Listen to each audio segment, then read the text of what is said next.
আপনারা এই বিজয়কে কিভাবে দেখছেন? এবং আমরা জানি যে বাংলাদেশের বিজয়কে অন্যভাবে দেখার সুযোগ নেই।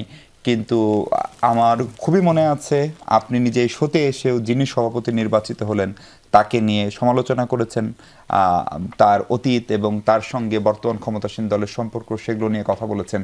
ফলে সেই সব বিতর্কের সমাপ্তি হলো কিনা উনি যদি এই সভাপতির দায়িত্বে চলে যান তারপরে? ধন্যবাদ আপনাকে, ধন্যবাদ সম্মানিত দর্শকবৃন্দকে। আমি এক বাক্যে বলতে চাই, বাংলাদেশের যে কোনো বিজয়ই আমাদের জন্য আনন্দের এবং স্বস্তির। সেটা যিনি করুক, যেভাবেই হোক, যে কোনো বিজয়ে বাংলাদেশের জন্যে যেভাবে স্বস্তির, আমরা দল হিসেবে, ব্যক্তি হিসেবে সব দিক থেকে আমি মনে করি এটা আমাদের জন্য আনন্দের।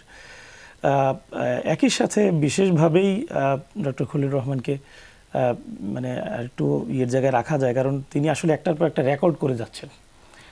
এই রেকর্ড বাংলাদেশে আছে কিনা জানি না, যে পূর্ববর্তী সরকারের মন্ত্রী মর্যাদার উপদেষ্টা পরবর্তীতে এসে পররাষ্ট্রমন্ত্রী হয়েছে। বাংলাদেশের ইতিহাসে এরকম রেকর্ড আর আসলে নাই।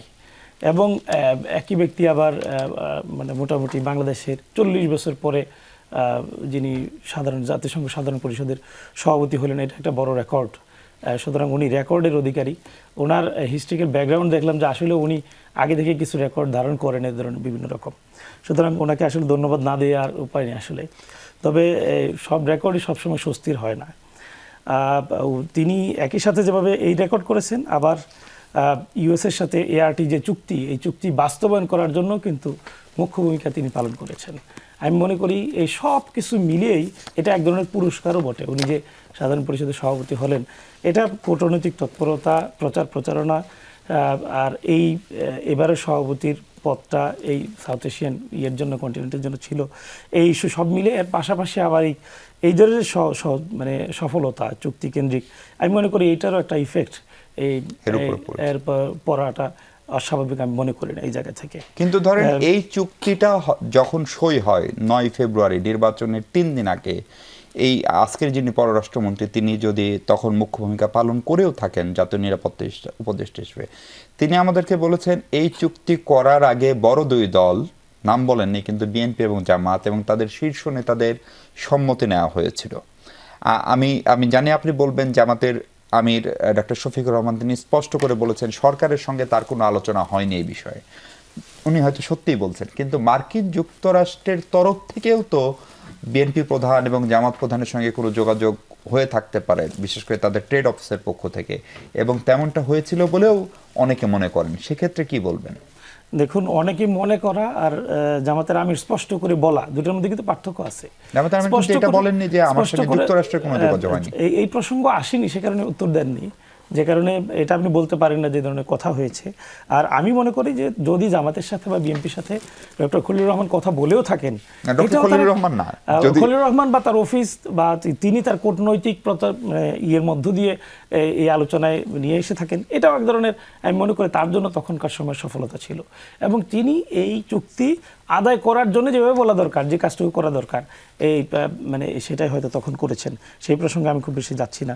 আমি আরেকটা বিষয় একটু বলতে চাচ্ছি, সেটা হলো বর্তমান পররাষ্ট্র মন্ত্রী তিনি সভাপতি হলেন, এবং এটা নিয়ে সরকারের কিন্তু এখন পর্যন্ত ক্লিয়ার কোনো মেসেজ নাই যে তিনি আসলে পররাষ্ট্রমন্ত্রী থাকছেন কিনা। একটু আগেই হলেন এবং প্রধানমন্ত্রী তাকে অভিনন্দন জানিয়েছেন। তা আমার একটা প্রেডিকশন হলো যে আসলে বর্তমান সরকারের সে পাওয়ারফুল হলো খলিল রহমান, কারণ সরকারকেই আসলে আঙ্গুল ঘোরান, চুরি ঘোরান হলো Khalil Rahman. Khalil Rahman is more powerful than whole government, than the prime minister, than the government. তাহলে এই কথা তো আপনারা সালাউদ্দিন সাহেবকে নিয়েও বলেন। সালাউদ্দিন সাহেবকে নিয়ে বলার লজিক আছে, এই কারণে বলতে হয় আছে। আসলে পাওয়ারফুল কে, সালাউদ্দিন সাহেব, খলিল সাহেব? আমরা তো যেটা পাওয়ার দেখি, যার পাওয়ার দিকে তার কথা বলি। আমরা তো মানে ভিতর থেকে কোনো মেসেজ পেয়ে বলছি না, একদম দৃশ্যমান যেটা দেখি, যখনই কোনো ইস্যু আসে সামনে থেকে ডিল করেন হলো সালাউদ্দিন সাহেব। সুতরাং তাকেই তো পাওয়ারফুল বলবেন। এখন এই সবকিছু দেখে এখন কি মনে হচ্ছে হু ইজ মোর পাওয়ারফুল? সবকিছু দেখে মানে পার্সপেক্টিভ বলে দেয় আর কি, যখন যেখানে যে ইস্যুটা আসে। এবং এই পাওয়ারফুল হওয়ার কারণে আমি এটা মোটামুটি আমার একটা আইডিয়া যে বর্তমান পররাষ্ট্রমন্ত্রী খলিল রহমানকে এই সরকার আসলে অপসারণ করে তাকে ওই দায়িত্বের জন্য করতে পারবে না, বরং তিনি তার ইচ্ছাটা সরকারের উপর চাপাবেন এবং তিনি তার যে ইচ্ছা যেভাবে তিনি চান সেটা সরকার যাতে মানে এমপি মহোদয়, অপসারণ শব্দটা তো খুবই নেতিবাচক। বর্তমান সরকার তাকে অব্যাহতি দিতে পারেন, উনি ছুটি নিতে পারেন, উনি পদত্যাগ করতে পারেন, তাই না? ফলে পদত্যাগ করাটা বা মানে বলবো ওনাকে ওনার ক্ষেত্রে তো পার্লামেন্টে উপস্থিতির বাধ্যবাধকতা নাই, উনি যেহেতু নির্বাচিত এমপি না। এই ইস্যুগুলো থাকতে পারতো, কিন্তু আসলে সরকারের সেই ইয়েটা নাই আসলে ওনার জায়গা থেকে। এখানে একটা নীতিগত জায়গা আছে সব মিলে আর কি। আমি এর আগেও আপনার এখানে কেন উনি এই অবস্থানে গেছেন সেইটার মানে ওভারঅল কি খলিল রহমান সাহেবের এই বিজয়ে জামাত একটু অসন্তুষ্ট? নিঃসন্দেহে না, আমি বলছি খলিল রহমানের বিজয় না, এটা আমি স্পষ্ট করে শুরুতে বলেছি, এটা বাংলাদেশের বিজয়। সুতরাং বাংলাদেশের বিজয়ে জামাত ইসলামী একেবারে বরাবরের মতো আনন্দিত, স্বস্তি বোধ করছে। এই ধরনের বিজয় বাংলাদেশ আরো অর্জন করুক, সেটাই চাচ্ছি। এটাতে জামাত ইসলামের কোনো মানে দ্বিধা নাই কথা বলতে। আমি মনে করি জামাত ইসলামের একজন কেন্দ্রীয় মজলিসের সদস্য হিসেবে আমি এটা নির্দ্বিধায় বলতে পারি এই জায়গা থেকে। আমার কাছে মনে হয় যে খলিল রহমান যেই অবস্থানে আছেন তার জায়গা থেকে সরকার আসলে তাকে মানে করার মতো চিন্তার জায়গায় সরকার এখন কোনোভাবেই নাই আর কি। এই করা বলতে আসলে আইয়ুব ভাই আপনি কি বুঝাচ্ছেন? আমি ইতিমধ্যেই বলেছি, সরকার ওনাকে সরিয়ে এই নতুন পররাষ্ট্রমন্ত্রী এখানে দায়িত্ব দিবেন, সেই অবস্থানে সরকার আসলে। মানে আপনি বলছেন পররাষ্ট্রমন্ত্রীও থাকবেন, জাতিসংঘের সভাপতিও একসঙ্গে থাকবেন, এইটা হচ্ছে আপনার পূর্বাভাস।